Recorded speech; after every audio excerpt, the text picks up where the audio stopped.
아내가 2년 전 잃어버렸던 반지가 갑자기 나타났습니다. 바로 그날 처제와 단둘이 산에 올랐던 날 이상했습니다. 수십 번 걸었던 그 길에서 왜 하필 그날 그 반지가 나타난 걸까요? 저는 정태수입니다.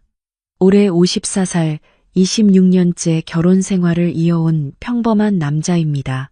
그런데 그 반지를 주운 순간부터 모든 게 달라지기 시작했습니다. 아내는 울며 소리쳤습니다. 당신 딸이 내 여동생이라고? 처제는 무릎 꿇고 고백했습니다. 언니, 전 처음부터 알았어요. 여러분이라면 어땠을까요?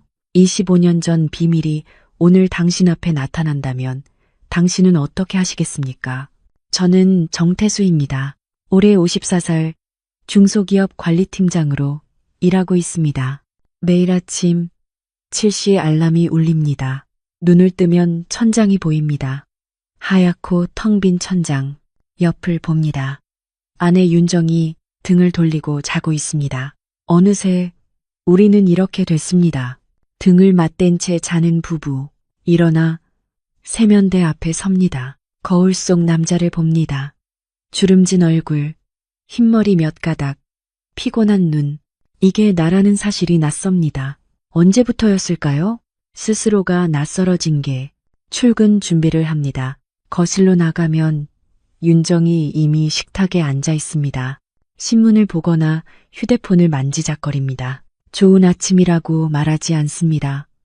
저도 마찬가지입니다. 그저 고개만 까딱합니다. 밥을 먹습니다.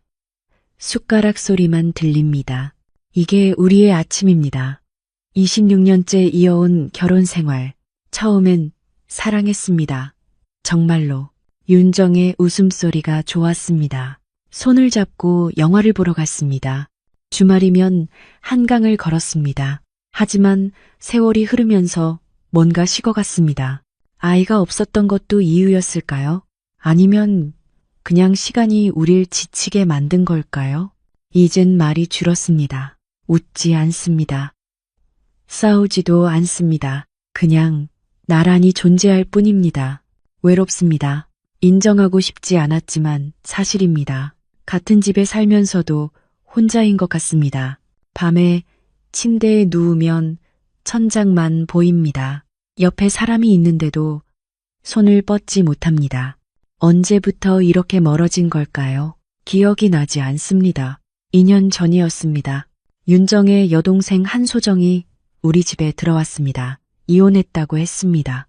남편이 바람을 폈다고 했습니다. 한두 달만 있겠다고 했습니다.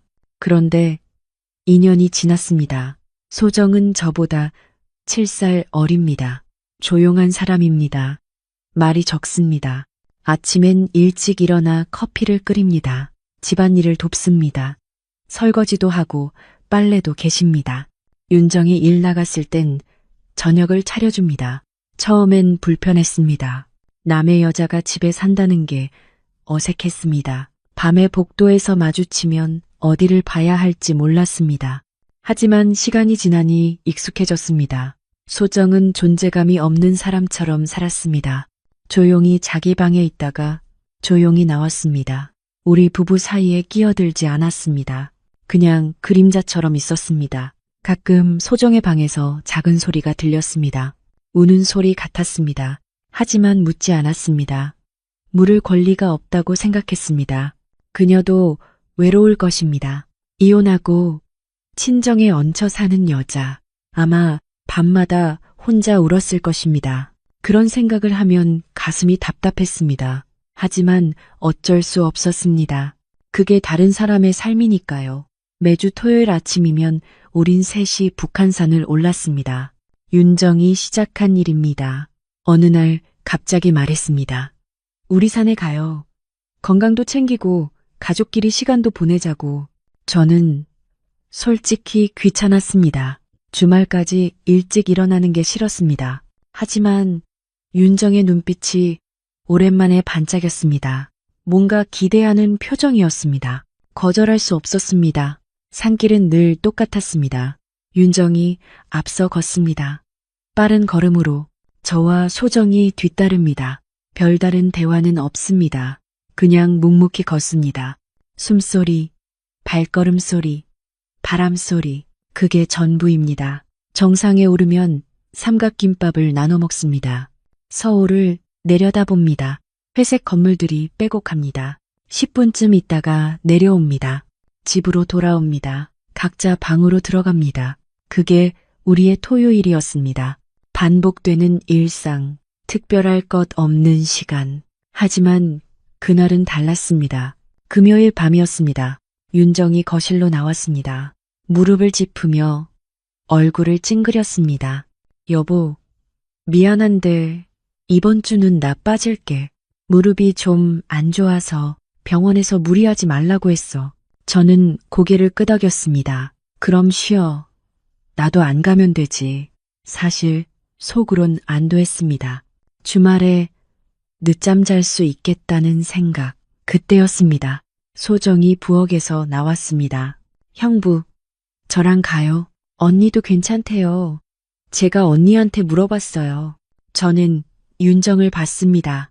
윤정은 미소를 지었습니다. 응, 둘이 다녀와. 내가 오히려 부탁했어. 소정이 요즘 집에만 있어서 답답해하거든. 거절할 이유가 없었습니다. 그냥 산 한번 오르는 건데 뭐가 문제겠습니까? 알았어. 제가 답했습니다. 소정이 환하게 웃었습니다. 감사합니다, 형부. 그 미소가 이상하게 마음에 걸렸습니다. 왜 그랬는지는 모르겠습니다. 그날 밤 잠이 오지 않았습니다. 침대에 누워 천장을 봤습니다. 옆에서 윤정이 규칙적으로 숨을 쉬었습니다. 깊이 잠든 모습이었습니다. 저는 뒤척였습니다. 왜 잠이 안 오는지 이유를 몰랐습니다. 그냥 마음이 불편했습니다. 내일 산에 간다는 게 왜 이렇게 신경 쓰이는지. 창밖을 봤습니다. 달이 유난히 밝았습니다. 하얀 빛이 커튼 사이로 스며들었습니다. 옆방에서 소리가 들렸습니다. 소정이 움직이는 소리였습니다. 물 마시는 소리, 발소리, 문 여닫는 소리. 그녀도 잠을 못 자는 모양이었습니다. 시계를 봤습니다. 새벽 2시. 저는 눈을 감았습니다. 억지로 잠들려고 했습니다. 하지만 계속 뒤척였습니다. 가슴 한편이 답답했습니다. 뭔가 잘못될 것 같은 예감. 설명할 수 없는 불안감.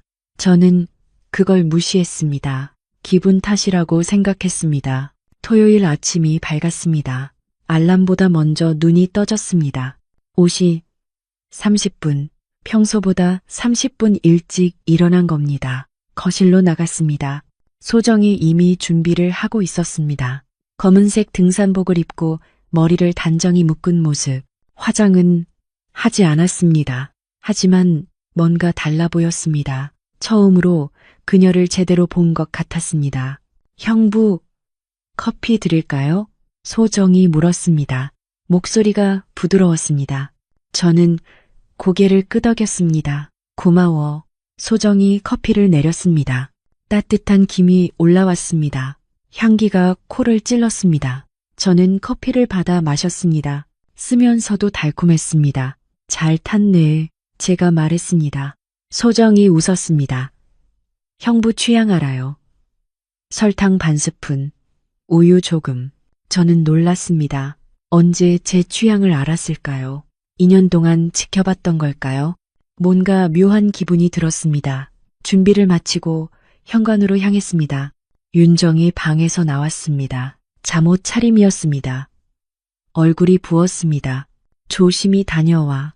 소정아, 형부 잘 챙겨드려. 언니, 걱정 마. 우리 사진 찍어 보낼게. 소정이 환하게 웃었습니다. 현관문이 닫혔습니다. 그 순간 뭔가 선을 넘은 것 같았습니다. 설명할 수 없는 감각, 돌이킬 수 없는 무언가가 시작됐다는 느낌. 하지만 저는 그냥 차에 탔습니다. 시동을 걸었습니다. 소정이 조수석에 앉았습니다. 안전벨트를 맸습니다. 차 안은 조용했습니다. 라디오를 켰습니다. 오래된 발라드가 흘러나왔습니다. 소정이 창밖을 보며 중얼거렸습니다. 오늘 날씨 참 좋네요. 맑고 화창해요. 저는 그러게라고만 답했습니다. 더 이상 말이 이어지지 않았습니다. 주차장에 도착했습니다. 평소보다 사람이 적었습니다. 이른 시간이라 한산했습니다. 등산로 입구로 향했습니다. 소정이 앞서 걸었습니다. 뒷모습이 윤정과 닮았습니다. 같은 자매니 당연한 일이겠죠. 하지만 어딘가 달랐습니다. 윤정의 걸음은 빠르고 단호했습니다. 소정의 걸음은 조심스럽고 외로워 보였습니다. 어깨가 조금 처져 있었습니다. 뭔가 짐을 진 사람처럼 산길에 들어섰습니다. 공기가 달라졌습니다. 맑고 차갑고 상쾌했습니다. 나뭇잎이 바람에 흔들렸습니다. 새소리가 들렸습니다. 저는 깊이 숨을 들이켰습니다. 폐가 시원해졌습니다. 그때 소정이 뒤돌아봤습니다. 형부, 괜찮으세요? 저는 웃으며 답했습니다. 응, 괜찮아. 하지만 괜찮지 않았습니다. 가슴 한편이 이상했습니다. 두근거림일까요? 아니면 불안함일까요? 정확히 뭔지 모르겠지만 뭔가 잘못되고 있다는 느낌이 들었습니다. 저는 고개를 저었습니다. 기분 탓이라고 스스로를 다독였습니다. 그저 산 한 번 오르는 것뿐이라고. 하지만 틀렸습니다. 그날 모든 게 시작됐습니다. 산길로 들어서자 세상이 조용해졌습니다. 평소엔 윤정이 있어 그나마 대화라도 있었는데 오늘은 달랐습니다. 소정과 저 단둘뿐이었습니다. 발소리만 땅을 밟았습니다. 똑, 똑, 똑 규칙적인 리듬. 저는 앞서 걷는 소정의 뒷모습을 봤습니다. 등산복 사이로 가느다란 목선이 보였습니다. 땀이 살짝 배어 있었습니다. 형부, 저 따라오세요. 소정이 돌아서며 말했습니다. 목소리가 평소보다 밝았습니다. 웃고 있었습니다. 저는 응이라고만 답했습니다. 더 무슨 말을 해야 할지 몰랐거든요. 소정은 다시 앞을 향해 걸었습니다. 저는 그 뒤를 따랐습니다. 한참을 걷다 보니 땀이 났습니다. 이마를 닦는데 소정이 물통을 건넸습니다. 드세요. 저는 받아 마셨습니다. 물이 목구멍을 타고 내려갔습니다. 시원했습니다. 고맙다. 제가 말했습니다. 소정은 웃었습니다. 별 말씀을요. 그 미소가 오래 남았습니다. 뭔가 의미심장한 것 같았습니다. 아니면 제가 너무 예민한 걸까요? 저는 다시 걷기 시작했습니다. 나무 사이로 햇살이 비쳤습니다. 눈이 부셨습니다. 손으로 가렸습니다. 그때였습니다. 소정이 갑자기 멈춰 섰습니다. 저는 그녀의 등에 부딪힐 뻔했습니다. 왜 그래? 제가 물었습니다. 소정은 땅을 보고 있었습니다. 무언가를 발견한 표정이었습니다. 이거 혹시? 소정이 몸을 숙였습니다. 뭔가를 주었습니다. 손을 펴자 작은 반지가 보였습니다. 낡고 흠집난 금반지. 저는 그걸 보는 순간 심장이 철렁했습니다. 숨이 떼는 것 같았습니다. 형부, 언니가 잃어버렸다고 했던 그 반지 맞죠? 맞았습니다. 윤정이 2년 전 여기서 잃어버렸다던 그 반지. 결혼 10주년에 제가 선물했던 겁니다. 당시 윤정은 며칠간 울었습니다. 저는 괜찮다고 다시 사주면 된다고 했지만 소용없었습니다. 그 반지엔 우리의 이름이 새겨져 있었으니까요. 어떻게 여기서? 저는 중얼거렸습니다. 소정이 제 손에 반지를 올려놨습니다. 차가웠습니다. 금속의 냉기가 손바닥을 타고 올라왔습니다. 심장까지 파고드는 것 같았습니다. 저는 반지를 들여다봤습니다. 안쪽에 희미하게 글씨가 보였습니다. 태수, 윤정, 맞습니다. 윤정의 반지가 맞았습니다. 형부, 이거 대박 아니에요? 소정이 신기해하며 말했습니다. 2년 만에 찾다니, 언니 얼마나 좋아할까? 저는 고개를 끄덕였습니다. 하지만 이상했습니다. 정말 이상했습니다. 2년 동안 수십 번 이 길을 걸었는데 왜 이제야 나타난 걸까요? 누군가 주었다가 버린 걸까요? 아니면 땅속에 묻혀 있다가 비에 씻겨 나온 걸까요? 머릿속이 복잡해졌습니다. 언니 깜짝 놀라겠다. 소정이 웃으며 말했습니다. 그 웃음이 왠지 이상하게 느껴졌습니다. 너무 밝아서, 너무 순수해 보여서, 아니면 제가 이상한 걸까요? 저는 반지를 주머니에 넣었습니다. 묘한 기분이었습니다. 기쁘면서도 불안했습니다. 마치 뭔가 잘못된 신호 같았습니다. 하지만 저는 애써 웃었습니다. 그러게, 윤정이 좋아하겠네. 다시 걷기 시작했습니다. 하지만 발걸음이 무거웠습니다. 주머니 속 반지가 돌덩이처럼 느껴졌습니다.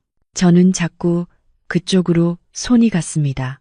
만져보고 또 만져봤습니다.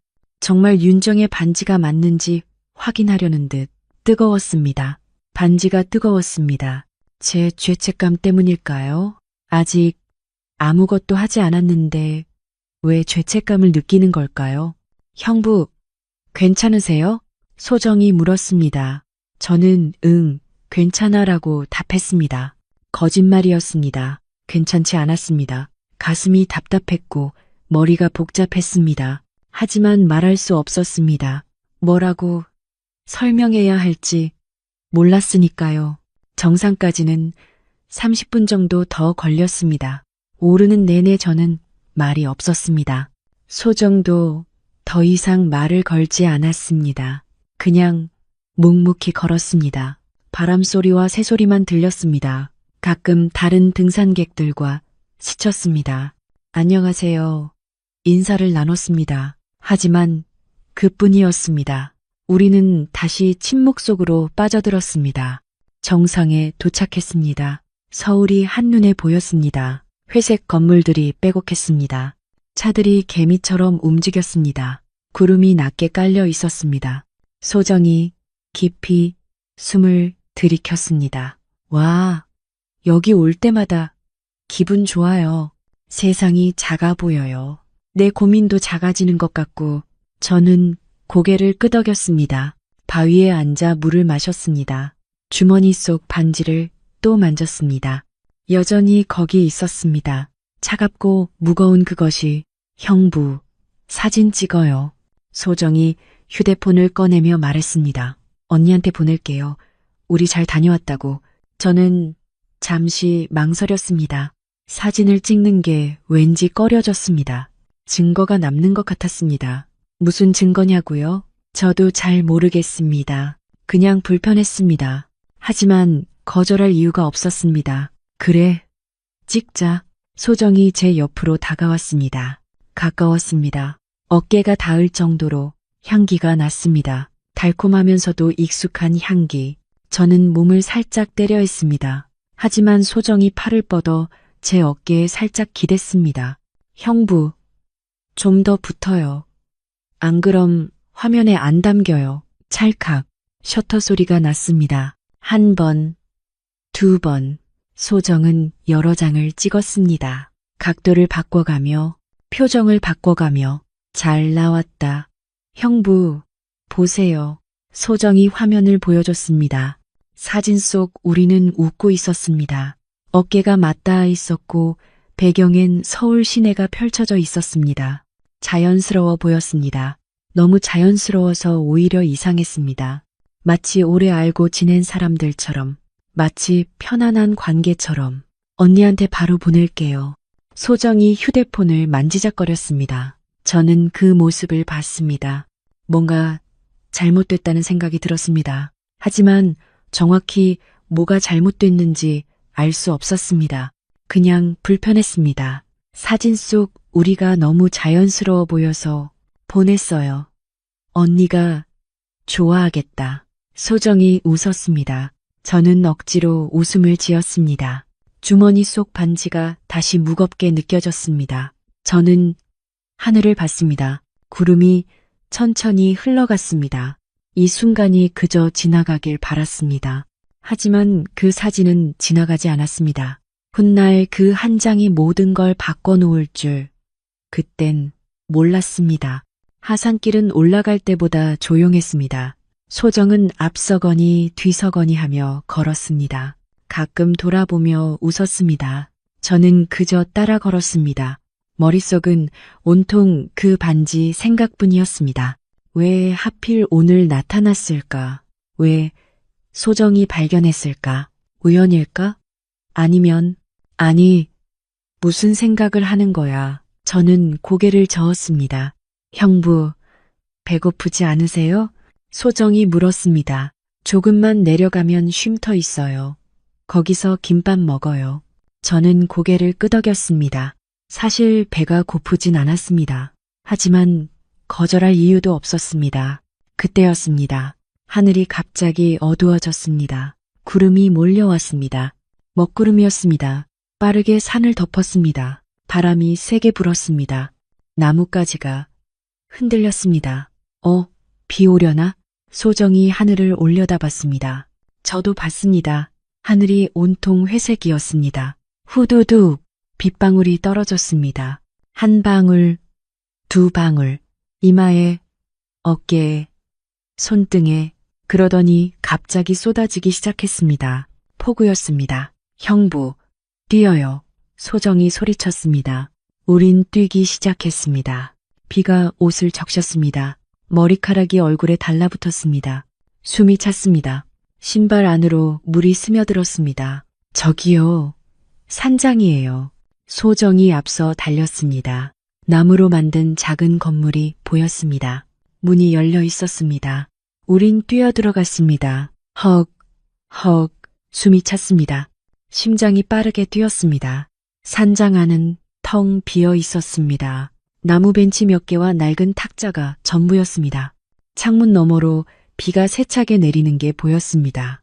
쏴, 빗소리가 지붕을 두드렸습니다. 다행이다. 소정이 숨을 몰아쉬었습니다. 옷이 다 젖어 있었습니다.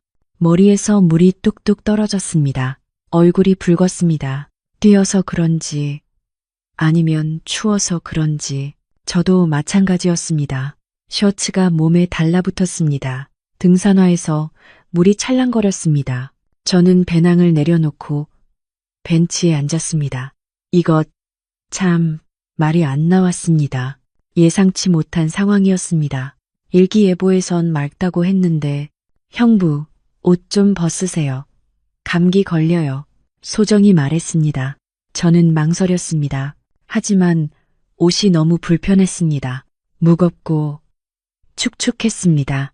저는 겉옷을 벗었습니다. 젖은 셔츠만 남았습니다. 소정도 겉옷을 벗었습니다. 얇은 티셔츠 차림이었습니다. 몸에 선이 드러났습니다. 저는 눈을 돌렸습니다. 제가 짜드릴게요. 소정이 제 겉옷을 받아들었습니다. 창가로 갔습니다. 물을 짰습니다. 물이 바닥에 떨어졌습니다. 똑똑똑 소리가 났습니다. 저는 그 모습을 봤습니다. 소정의 뒷모습이 창밖 빗줄기와 겹쳤습니다. 가느다란 어깨, 축 늘어진 머리카락, 외로워 보였습니다. 왜 그런 생각이 들었는지 모르겠습니다. 형부 셔츠도 좀. 소정이 돌아서며 말했습니다. 저는 고개를 저었습니다. 괜찮아. 이대로도 돼. 하지만 소정은 다가왔습니다. 가까이 다가왔습니다. 안 돼요. 몸에 딱 붙어 있잖아요. 소정이 제 셔츠 소매를 잡았습니다. 부드럽게 짰습니다. 물이 떨어졌습니다. 저는 움직이지 못했습니다. 너무 가까웠습니다. 숨소리가 들렸습니다. 소정의 숨소리가 규칙적이면서도 빠른 향기가 났습니다. 달콤하면서도 익숙한. 언니는 이런 향 좋아했는데. 소정이 중얼거렸습니다. 형부도 같은 향수 쓰세요. 그 말에 저는 얼어붙었습니다. 심장이 멎는 것 같았습니다. 같은 향수? 윤정이 좋아하던. 응. 윤정이가 사준 거야. 제가 겨우 대답했습니다. 목소리가 떨렸습니다. 소정은 고개를 끄덕였습니다. 저도 그 향 좋아해요. 언니 냄새 같아서. 정적이 흘렀습니다. 빗소리만 들렸습니다.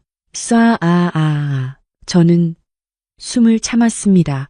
소정은 여전히 제 셔츠를 만지고 있었습니다. 천천히, 조심스럽게. 마치 뭔가 소중한 걸 다루듯 제 심장이 미친 듯이 뛰었습니다. 이성은 소리쳤습니다. 미쳤어. 당장 떨어져. 하지만 몸은 움직이지 않았습니다. 텅 빈 산장의 적막함이 저를 붙잡았습니다. 바로 그때였습니다. 휴대폰이 울렸습니다. 윙, 윙, 윙. 진동이 배낭 안에서 울렸습니다. 저는 화들짝 놀라 배낭을 뒤졌습니다. 화면에 윤정의 이름이 떴습니다. 윤정 누나 사랑하는 내 사람. 손이 떨렸습니다. 저는 전화를 받았습니다. 여보, 목소리가 갈라졌습니다. 윤정의 목소리가 들렸습니다. 여보, 지금 어디야? 비 오는데 괜찮아? 응, 괜찮아. 쉼터에 있어. 제가 답했습니다. 애써 평온한 척 했습니다. 하지만 목소리가 떨렸습니다. 다행이다. 소정이도 괜찮고? 응, 괜찮아. 그래. 비 그치면 조심히 내려와. 집에서 기다릴게. 응, 알았어. 전화가 끊겼습니다. 저는 휴대폰을 내려다봤습니다. 사랑하는 내 사람, 그 문구가 가슴을 찔렀습니다. 칼처럼 날카롭게. 저는 뭘 하고 있는 걸까요? 왜 이렇게 마음이 불편한 걸까요? 아직 아무 일도 없었는데, 아직 아무것도 하지 않았는데. 언니예요? 소정이 물었습니다. 저는 고개를 끄덕였습니다. 응. 소정은 창밖을 봤습니다. 비가 여전히 쏟아지고 있었습니다. 언니는 좋겠어요. 소정이 중얼거렸습니다. 형부 같은 사람이 있어서 저는 대답하지 못했습니다. 뭐라고 말해야 할지 몰랐습니다. 소정이 계속 말했습니다. 형부, 언니는 몰라요. 목소리가 낮았습니다. 떨리고 있었습니다. 형부가 얼마나 외로운지 그 말이 심장을 때렸습니다. 둔기로 맞은 것처럼 저는 소정을 봤습니다. 소정도 저를 봤습니다. 눈빛이 흔들렸습니다. 슬픔과 뭔가 다른 감정이 섞여 있었습니다. 무엇이었을까요? 연민? 동정? 아니면 나 외롭지 않아. 제가 말했습니다. 거짓말이었습니다. 저는 외로웠습니다. 오래전부터. 하지만 인정하고 싶지 않았습니다. 소정은 고개를 저었습니다. 아니에요. 전 알아요. 저도 외로워요. 형부, 너무 외로워요. 목소리가 울먹였습니다. 눈가가 붉어졌습니다. 저는 아무 말도 할 수 없었습니다.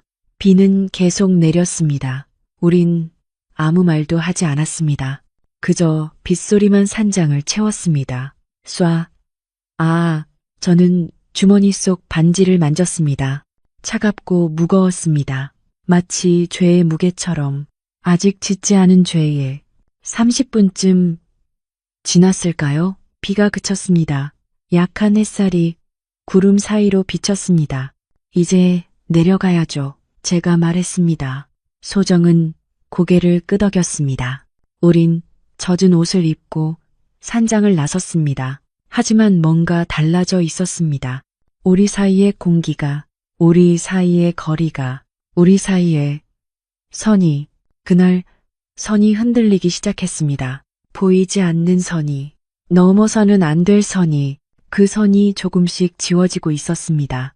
산에서 내려온 뒤 며칠이 지났습니다. 저는 평소처럼 출근했습니다. 윤정은 병원에 다녔습니다. 무릎 치료 때문이었습니다. 소정은 집에 혼자 있었습니다. 우린 서로 마주치지 않으려 애썼습니다. 아니, 제가 피한 겁니다. 일부러 늦게 들어왔습니다. 일부러 일찍 나갔습니다. 소정과 단둘이 있는 시간을 피했습니다. 왜냐고요? 무서웠습니다. 제 안에서 뭔가 변하고 있었으니까요. 그날 이후로 소정이 자꾸 생각났습니다. 산장에서의 그 순간, 젖은 옷, 향기, 떨리던 목소리, 형부가 얼마나 외로운지 그 말이 계속 맴돌았습니다. 저는 고개를 저었습니다. 안 돼, 안 돼, 안 돼. 스스로에게 말했습니다. 그녀는 처제야. 윤정의 여동생이야. 하지만 마음은 말을 듣지 않았습니다. 그날도 평범한 아침이었습니다. 저는 일찍 집을 나섰습니다. 지하철역으로 가는 길, 익숙한 풍경이었습니다. 그런데 회사 근처 카페 앞을 지나는데 누군가 손을 흔들었습니다. 소정이었습니다. 카페 창가에 앉아 있었습니다. 커피잔을 앞에 두고 저는 멈춰 섰습니다. 심장이 쿵 내려앉았습니다. 어떻게 여기에? 소정이 창문을 두드렸습니다. 들어오라는 손짓이었습니다. 저는 망설였습니다. 그냥 지나쳐야 했습니다. 못 봤다고 해야 했습니다. 하지만 발이 움직였습니다. 카페 문을 열고 들어갔습니다. 커피 향이 코를 찔렀습니다. 에어컨 바람이 차갑게 불었습니다. 형부, 여기 앉으세요. 소정이 웃으며 말했습니다. 화장을 했습니다. 평소엔 안 했는데 립스틱도 발랐습니다. 연한 핑크색. 너 여기서 뭐해?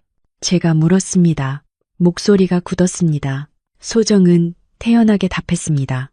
그냥 산책하다가 커피 마시려고요. 마침 형부 출근길이잖아요. 마침 그 단어가 이상했습니다. 우연이 아니라는 걸 알았습니다. 소정은 일부러 기다린 겁니다. 저는 시계를 봤습니다. 출근 시간까지 15분. 난 바빠서 일어서려는데 소정이 말했습니다. 형부, 커피 한 잔만 해요. 언니는 요즘 병원 다닌다면서요. 오전엔 집에 없대요. 그 말에 저는 다시 앉았습니다. 왜 그랬는지 모르겠습니다. 거절해야 했는데, 무릎이 안 좋아서. 소정이 고개를 끄덕였습니다. 언니 힘들겠다. 형부도 걱정 많으시죠? 저는 대답 대신 커피를 시켰습니다. 아메리카노. 점원이 가져다 줬습니다. 뜨거웠습니다. 입술을 댈 것 같았습니다. 형부는 언니 챙기느라 힘드시겠어요. 소정이 말했습니다. 회사 일도 바쁘실 텐데 집에 들어오면 피곤하시죠? 저는 어깨를 으쓱했습니다. 그냥 그래. 더 이상 말하고 싶지 않았습니다. 하지만 소정은 계속했습니다. 형부, 혹시 외로우세요? 그 질문이 심장을 찔렀습니다. 산장에서 했던 말, 다시 듣는 순간 숨이 막혔습니다. 아니, 제가 답했습니다. 짧고 단호하게. 하지만 목소리는 떨렸습니다. 소정은 커피를 마셨습니다. 천천히 눈을 감고 향을 맡았습니다. 전 요즘 많이 외로워요. 조용한 목소리였습니다. 언니네 집에 있어도 혼자인 것 같아요. 아무도 저를 안 봐요. 마치 투명 인간처럼. 저는 고개를 들었습니다. 소정의 눈이 젖어 있었습니다. 울 것처럼. 소정아, 제가 말했습니다. 그런데 그 순간이었습니다. 소정이 몸을 앞으로 기울였습니다. 달콤한 향기가 확 퍼졌습니다. 익숙한 냄새. 윤정이 쓰던 향수. 그 향수 어디서 났어? 제가 물었습니다. 심장이 빠르게 뛰었습니다. 소정이 웃었습니다. 언니 거예요. 제가 몰래 조금 썼어요. 왜? 제 목소리가 거칠어졌습니다. 소정은 눈을 내리깔았습니다. 형부가 좋아할 것 같아서. 그 말이 끝나기도 전에 뭔가 무너졌습니다. 제 안에서 쌓아 올렸던 방벽이, 지키려 했던 선이. 저는 소정의 손을 잡았습니다. 무의식적으로 따뜻했습니다. 부드러웠습니다. 소정은 놀라지 않았습니다. 오히려 손을 꽉 쥐었습니다. 형부, 작은 목소리였습니다. 저는 정신이 들었습니다. 화들짝 손을 뗐습니다. 미안, 나 가봐야 해. 일어났습니다. 뛰다시피 카페를 나왔습니다. 뒤에서 소정이 뭐라고 불렀지만 돌아보지 않았습니다. 회사로 향했습니다. 심장이 미친 듯이 뛰었습니다.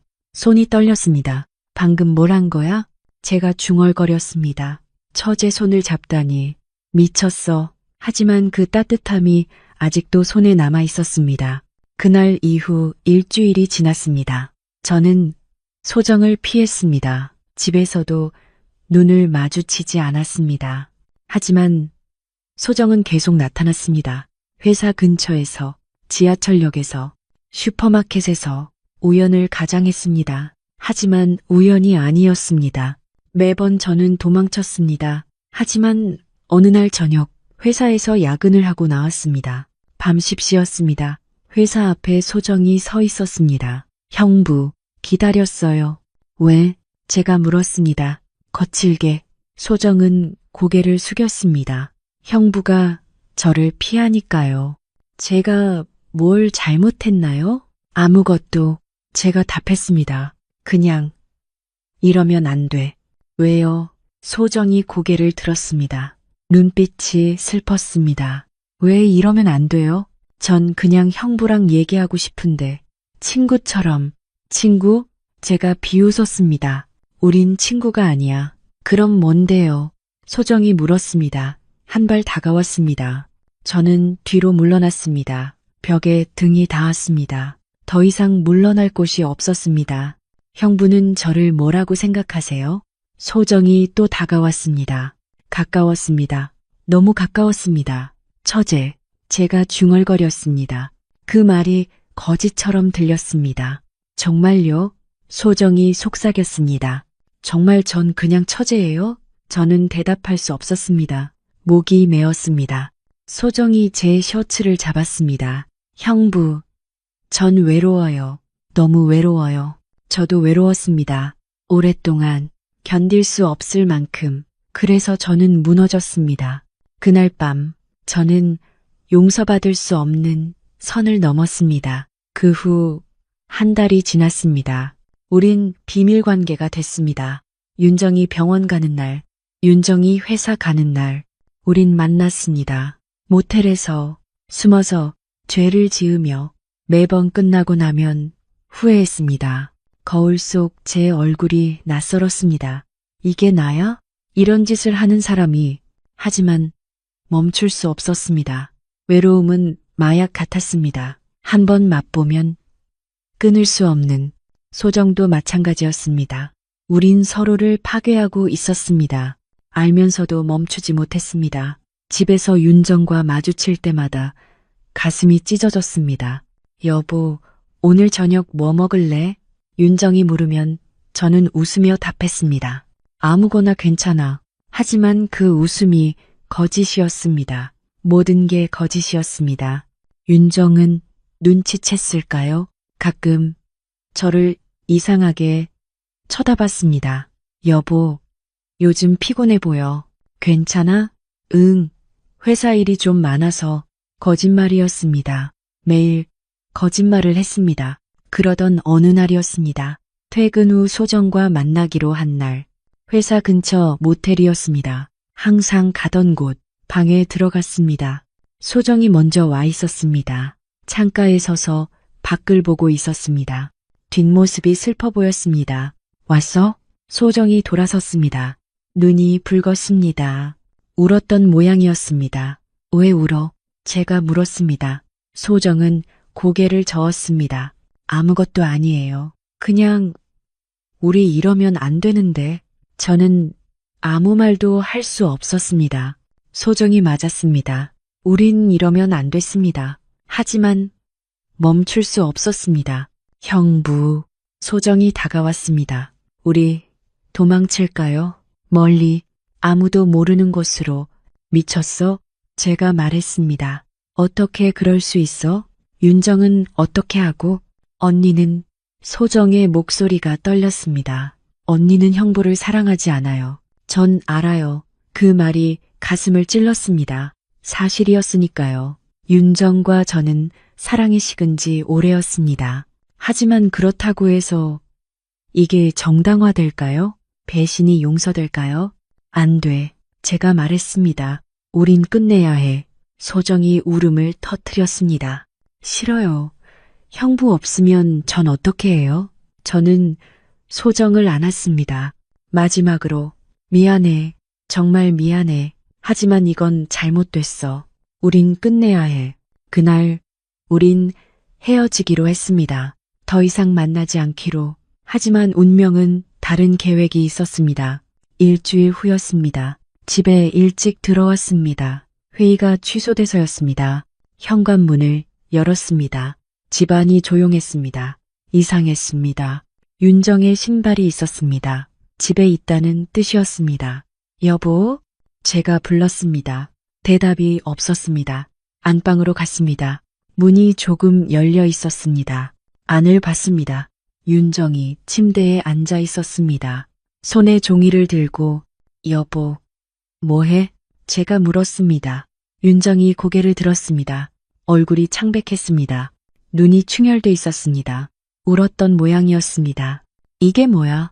윤정이 종이를 들어 올렸습니다. 목소리가 떨렸습니다. 저는 다가갔습니다. 종이를 받아들었습니다. 순간 숨이 돋았습니다. 친자 확인서였습니다. 오래된 서류, 누렇게 바랜, 거기엔 제 이름이 적혀 있었습니다. 정태수, 그리고 한소정. 이게 어디서? 제가 중얼거렸습니다. 손이 떨렸습니다. 윤정이 말했습니다. 서류함 정리하다가 나왔어. 당신 옛날 서류들 사이에. 목소리가 차가웠습니다. 저는 종이를 내려다봤습니다. 25년 전 날짜가 적혀 있었습니다. 제가 29이었을 때 결혼하기 전이었습니다. 잊고 있었습니다. 아니, 잊으려고 했습니다. 하지만 이렇게 다시 나타났습니다. 설명해봐. 윤정이 말했습니다. 이게 대체 뭐야? 소정이랑 당신이 왜 이런 서류에 같이 있어? 저는 입을 열었습니다. 하지만 말이 나오지 않았습니다. 여보, 제가 시작했습니다. 윤정이 손을 들었습니다. 거짓말하지 마. 사실대로 말해. 눈빛이 날카로웠습니다. 저는 침대에 주저앉았습니다. 더 이상 숨길 수 없었습니다.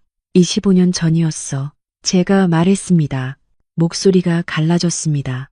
내가 29살 때 잠깐 만난 여자가 있었어.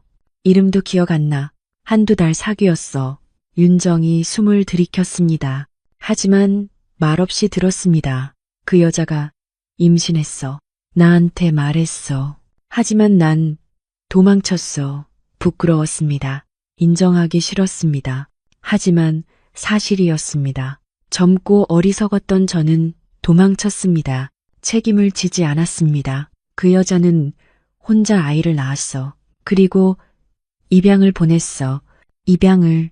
윤정이 중얼거렸습니다. 그럼 그 아이가. 저는 고개를 끄덕였습니다.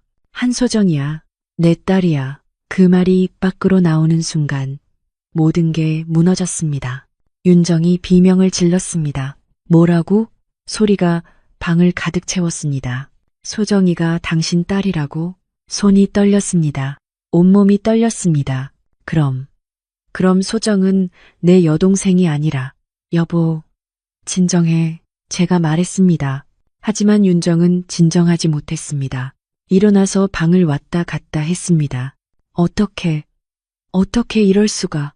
숨을 몰아쉬었습니다. 소정이는 몰라. 제가 말했습니다. 그 애는 자기가 입양됐다는 것만 알아. 진짜 아버지가 누군지는 몰라. 윤정이 멈춰 섰습니다.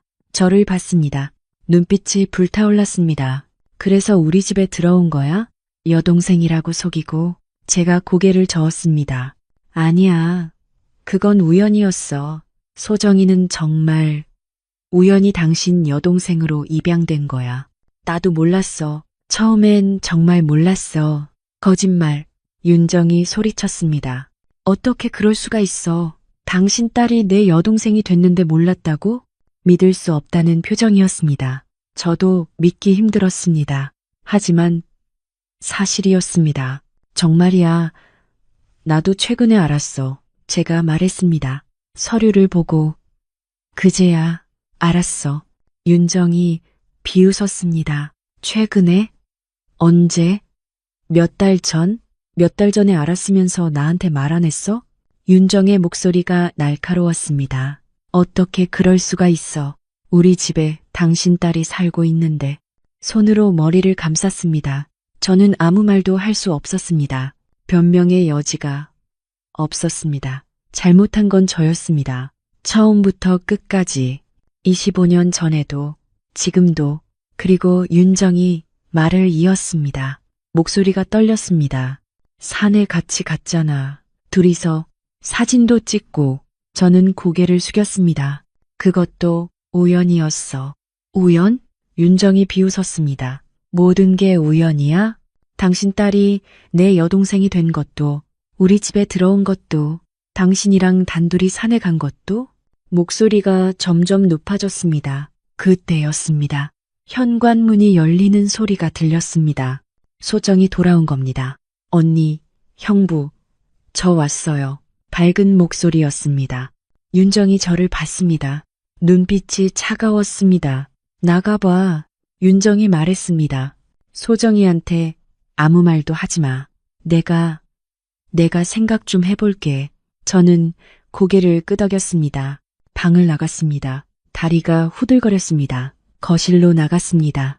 소정이 장바구니를 내려놓고 있었습니다. 형부, 저녁 뭐 드실래요? 웃으며 물었습니다. 저는 억지로 웃었습니다. 아무거나 괜찮아. 소정은 주방으로 갔습니다. 저는 소파에 앉았습니다. 온몸이 떨렸습니다. 윤정이 모든 걸 알았습니다. 소정이 제 딸이라는 것을, 그리고 곧 알게 될 겁니다. 우리가 무엇을 했는지. 저는 고개를 감쌌습니다. 모든 게 끝났습니다. 가족도 일상도 모든 게 제 손으로 무너뜨린 겁니다. 25년 전 죄가 오늘에야 심판을 받는 겁니다. 안방에서 윤정의 흐느끼는 소리가 들렸습니다. 작고 낮은, 하지만 선명하게. 그 소리가 제 가슴을 찔렀습니다. 칼처럼 진실이 밝혀졌습니다. 그리고 이제 모든 게 무너질 차례였습니다. 사흘이 지났습니다. 그 사흘 동안 집안은 무덤처럼 조용했습니다. 윤정은 저와 말을 섞지 않았습니다. 소정과도 마찬가지였습니다. 그저 방에만 있었습니다. 문을 잠그고 저는 회사에 갔다 돌아왔습니다. 소정은 집안일을 했습니다. 하지만 우린 서로를 보지 않았습니다. 눈을 마주치면 모든 게 무너질 것 같았습니다. 그렇게 시간이 흘렀습니다. 금요일 저녁이었습니다. 저녁을 먹고 있었습니다. 침묵 속에서 젓가락 소리만 들렸습니다. 그때 윤정이 입을 열었습니다. 내일 산에 가요. 저와 소정이 동시에 고개를 들었습니다. 산? 제가 물었습니다. 윤정이 고개를 끄덕였습니다. 북한산. 우리 예전처럼 셋이서. 목소리가 차분했습니다. 너무 차분해서 오히려 무서웠습니다. 내일 아침 6시에 나가요. 소정이 입술을 떨었습니다. 언니. 윤정이 소정을 봤습니다. 소정아, 같이 가자. 마지막으로, 마지막. 그 단어가 공기를 얼렸습니다. 저는 숨을 참았습니다. 다음 날 아침이었습니다. 6시에 현관에 모였습니다. 세 사람 모두 말이 없었습니다. 차에 탔습니다. 윤정이 운전했습니다. 저는 조수석에, 소정은 뒷좌석에 앉았습니다. 차 안은 침묵이었습니다. 라디오도 켜지 않았습니다. 창밖으로 해가 떠올랐습니다. 붉은 햇살이 도로를 비쳤습니다. 아름다웠습니다. 하지만 가슴이 아팠습니다. 주차장에 도착했습니다. 차에서 내렸습니다. 등산로로 향했습니다. 윤정이 앞서 걸었습니다. 저와 소정이 뒤따랐습니다. 예전처럼. 하지만 모든 게 달랐습니다. 산길은 고요했습니다. 이른 시간이라 사람이 없었습니다. 새소리만 들렸습니다. 저는 앞서가는 윤정의 등을 봤습니다. 어깨가 떨리고 있었습니다. 울고 있는 걸까요? 1시간쯤 걸었을까요? 정상이 가까워졌습니다. 숨이 찼습니다. 다리가 무거웠습니다. 하지만 멈출 수 없었습니다. 계속 올라갔습니다. 정상에 도착했습니다. 서울이 한눈에 보였습니다. 구름이 낮게 깔려 있었습니다. 바람이 불었습니다. 차가웠습니다. 윤정이 바위에 앉았습니다. 저와 소정도 앉았습니다. 경치 좋네. 윤정이 중얼거렸습니다.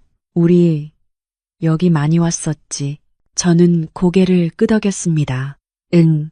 소정은 아무 말도 하지 않았습니다. 고개를 숙이고 있었습니다. 윤정이 돌아섰습니다. 저와 소정을 봤습니다. 얼굴이 창백했습니다. 눈이 충혈돼 있었습니다. 소정아, 윤정이 불렀습니다. 소정이 고개를 들었습니다. 네, 언니. 넌 아버지가 누군지 알아? 윤정이 물었습니다. 조용한 목소리였습니다. 하지만 묵직했습니다. 소정의 얼굴이 굳었습니다. 입술이 떨렸습니다. 언니, 알아? 윤정이 다시 물었습니다. 소정이 천천히 고개를 끄덕였습니다. 알아요. 목소리가 갈라졌습니다. 눈물이 흘러내렸습니다. 언젠가부터 알았어요. 언제부터? 윤정이 물었습니다. 소정이 울먹였습니다. 서류를 우연히 봤어요. 몇 달 전에 형부 이름이 제 출생 서류에 있었어요. 손으로 얼굴을 가렸습니다. 제 심장이 돋습니다. 소정도 알고 있었습니다.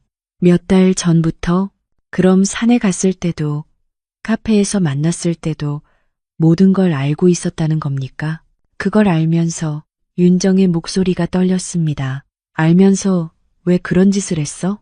소정이 울부짖었습니다. 몰랐어요. 처음엔 정말 몰랐어요. 무릎을 꿇었습니다. 하지만 알고 나서도 소정이 계속 울었습니다. 멈출 수가 없었어요. 외로웠어요. 너무 외로웠어요. 온몸이 떨렸습니다. 이젠 너무 늦었어요. 저는 그 모습을 봤습니다. 제 딸이 이렇게 무너지는 모습을. 가슴이 찢어졌습니다. 제 잘못이었습니다. 모든 게 제 잘못이었습니다. 저는 일어났습니다. 윤정 앞에 무릎을 꿇었습니다. 여보, 목소리가 떨렸습니다. 용서해줘요. 고개를 숙였습니다. 이마가 땅에 닿았습니다. 몰랐어요. 정말 몰랐어요. 소정이가 제 딸인 줄 나중에 알았어요. 울음이 터져 나왔습니다. 주먹으로 땅을 쳤습니다. 하지만 그것도 변명이에요. 변명일 뿐이에요. 죄를 지었습니다. 제가 말했습니다. 용서받을 수 없는 죄를. 25년 전에도 지금도 눈물이 땅에 떨어졌습니다. 당신을 배신했습니다. 윤정은 아무 말도 하지 않았습니다. 그저 서 있었습니다. 바람이 머리카락을 흔들었습니다. 소정도 무릎 꿇은 채 울고 있었습니다. 얼마나 시간이 지났을까요? 윤정이 입을 열었습니다. 일어나요. 차가운 목소리였습니다. 저는 고개를 들었습니다. 윤정의 얼굴에 눈물이 흘렀습니다. 당신을 용서할 순 없어요. 윤정이 말했습니다. 하지만 미워할 힘도 없어요. 고개를 돌렸습니다. 서울을 바라봤습니다. 그냥 지쳤어요. 소정아, 윤정이 소정을 불렀습니다. 소정이 고개를 들었습니다. 너도 일어나. 소정이 일어났습니다. 비틀거렸습니다. 윤정이 소정의 손을 잡았습니다. 너를 미워하고 싶었어. 윤정이 말했습니다. 하지만 넌 내 동생이었어. 아니, 지금도. 소정이 울부짖었습니다. 언니, 미안해요. 정말 미안해요. 윤정이 소정을 안았습니다. 두 사람은 울었습니다. 저는 그 모습을 봤습니다. 가슴이 무너졌습니다. 저는 일어나지 못했습니다. 무릎을 꿇은 채. 이제 끝이에요. 윤정이 말했습니다. 우리 이렇게 끝내요. 소정을 놓았습니다. 저를 봤습니다. 여보, 전 집을 나갈 거예요. 이혼 서류 보낼게요. 여보, 제가 불렀습니다. 윤정이 고개를 저었습니다. 더 이상 함께할 수 없어요. 돌아섰습니다. 산을 내려가기 시작했습니다. 소정도 윤정을 따라갔습니다. 저는 혼자 남았습니다. 정상에 무릎을 꿇은 채 하늘을 봤습니다. 구름이 흘러갔습니다. 모든 게 끝났습니다. 그날 산에서 우리는 작별했습니다. 그날 이후 모든 게 달라졌습니다. 아니, 모든 게 끝났습니다. 윤정은 일주일 뒤 집을 나갔습니다. 조용히 아무 소리 없이 제가 출근한 사이에 짐을 쌌습니다. 옷가지 몇 벌과 책 몇 권. 그게 전부였습니다. 집에 돌아왔을 때 윤정의 방은 텅 비어 있었습니다. 탁자 위에 편지가 놓여 있었습니다. 봉투도 없이 그냥 종이 한 장. 저는 떨리는 손으로 펼쳤습니다. 여보, 이혼 서류는 변호사를 통해 보낼게요. 서명해 주세요. 더 이상 연락하지 말아요. 안녕. 짧았습니다. 26년의 결혼이 단 3줄로 끝났습니다. 저는 편지를 내려놓았습니다. 울지 않았습니다. 울 자격이 없다고 생각했습니다. 그저 멍하니 앉아 있었습니다. 어둠이 내릴 때까지. 소정도 떠났습니다. 윤정이 떠난 다음 날이었습니다. 아침에 일어나니 소정의 방도 비어 있었습니다. 침대는 정리돼 있었고 책상은 깨끗했습니다. 마치 처음부터 없었던 사람처럼. 편지는 없었습니다. 메시지도 없었습니다. 그저 사라졌습니다. 나중에 알았습니다. 소정은 서울을 떠났다고, 지방 작은 도시로 갔다고, 이름도 바꿨다고, 한소정이 아닌 다른 이름으로 살고 있다고. 찾지 않았습니다. 찾을 수 없었습니다. 아니, 찾아서는 안 된다고 생각했습니다. 그게 속죄라고, 평생 만나지 않는 게 제가 할 수 있는 유일한 일이라고. 집은 텅 비었습니다. 저 혼자만 남았습니다. 넓은 거실, 빈 방 2개, 조용한 주방, 모든 게 메아리 쳤습니다. 발소리도, 숨소리도 외로웠습니다. 견딜 수 없을 만큼. 회사는 다녔습니다. 매일 아침 일어나 출근했습니다. 사람들과 일했습니다. 점심을 먹었습니다. 보고서를 썼습니다. 하지만 기계처럼 움직였습니다. 영혼은 없었습니다. 동료들이 물었습니다. 팀장님, 요즘 안색이 안 좋은데 괜찮으세요? 저는 웃으며 답했습니다. 괜찮아요. 그냥 좀 피곤해서. 거짓말이었습니다. 괜찮지 않았습니다. 하나도. 한 달이 지났습니다. 이혼 서류가 도착했습니다. 변호사 사무실에서 보낸. 저는 펜을 들었습니다. 서명란을 봤습니다. 정태수. 펜 끝이 종이에 닿았습니다. 손이 떨렸습니다. 서명했습니다. 또박, 또박. 제 이름을. 26년 결혼의 마침표를, 서류를 봉투에 넣었습니다. 우체국에 갔습니다. 붙였습니다. 돌아오는 길, 다리가 풀렸습니다. 벤치에 앉았습니다. 한참을. 주말이 왔습니다. 토요일 아침이었습니다. 침대에서 일어났습니다. 창밖을 봤습니다. 날씨가 좋았습니다. 맑고 화창했습니다. 산에 가기 좋은 날씨였습니다. 저는 등산복을 꺼냈습니다. 먼지가 쌓여 있었습니다. 털어냈습니다. 입었습니다. 배낭을 챙겼습니다. 물과 김밥, 현관을 나섰습니다. 혼자. 북한산이었습니다. 우리가 함께 오르던 그 산. 주차장에 차를 세웠습니다. 등산로로 향했습니다. 사람들이 많았습니다. 가족들, 연인들, 친구들 모두 웃고 있었습니다. 저는 혼자 걸었습니다. 묵묵히 한 걸음씩. 숨이 찼습니다. 다리가 아팠습니다. 하지만 멈추지 않았습니다. 계속 올라갔습니다. 정상을 향해. 산길 중간쯤에서 멈췄습니다. 소정이 반지를 주었던 그곳. 땅을 봤습니다. 아무것도 없었습니다. 그저 흙과 돌뿐. 저는 무릎을 꿇었습니다. 손으로 땅을 만졌습니다. 미안해. 중얼거렸습니다. 정말 미안해. 누구한테 하는 말인지 몰랐습니다. 윤정한테인지, 소정한테인지, 아니면 저 자신한테인지. 다시 일어났습니다. 계속 올라갔습니다. 정상에 도착했습니다. 서울이 펼쳐졌습니다. 회색 건물들, 흐르는 차들, 살아 움직이는 도시. 저는 바위에 앉았습니다. 혼자. 바람이 불었습니다. 차가웠습니다. 하늘을 봤습니다. 구름이 흘러갔습니다. 새가 날았습니다. 자유롭게. 저는 그걸 봤습니다. 부러웠습니다. 주머니에서 뭔가 만져졌습니다. 꺼내봤습니다. 윤정의 반지였습니다. 산에서 주운 그 반지 아직도 가지고 있었습니다. 돌려주지 못했습니다. 반지를 들여다봤습니다. 태수 윤정. 희미한 글씨. 이젠 의미가 없었습니다. 저는 반지를 쥐었습니다. 꽉. 손바닥에 자국이 났습니다. 사람은. 제가 중얼거렸습니다. 하늘을 보며 외로움 때문에 죄를 짓고 진실 때문에 무너진다. 목소리가 바람에 흩어졌습니다. 외로웠습니다. 그게 시작이었습니다. 윤정과의 거리. 소정의 상처, 제 무책임, 모든 게 외로움에서 비롯됐습니다.